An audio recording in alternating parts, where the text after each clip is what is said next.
Hi friends! మన ఛానల్‌లో పప్పుచారుని కమ్మగా చాలా సింపుల్‌గా కుక్కర్‌లో ఎలా చేయాలో చూద్దామండి.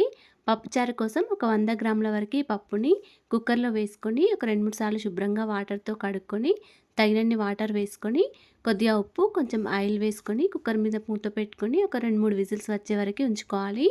తర్వాత కొద్దిగా చింతపండుని తీసుకొని నానబెట్టుకొని ఉంచుకోవాలండి. తర్వాత స్టవ్ ఆన్ చేసుకొని ఒక కడాయిలో ఒక పావు టీ స్పూన్ వరకి మెంతులు, ఒక హాఫ్ టీ స్పూన్ వరకు జీలకర్ర, ఒక టీ స్పూన్ వరకు ధనియాలు వేసుకొని దోరగా ఫ్రై చేసుకొని మిక్సీ పట్టుకొని పక్కకు పెట్టుకోవాలి. ఇప్పుడు ఉడికించిన పప్పును తీసుకొని ఈ విధంగా మెత్తగా స్మాష్ చేసుకోవాలండి. తర్వాత దీనిలోకి కొన్ని పచ్చిమిర్చి ముక్కలు, కొన్ని ఉల్లిపాయ ముక్కలు, కొన్ని సొరకాయ ముక్కలు, కొన్ని టమాటా ముక్కలు, కొద్దిగా కరివేపాకు, అలాగే చింతపండు నుంచి తీసిన చింతరసాన్ని కూడా వేసుకోవాలి.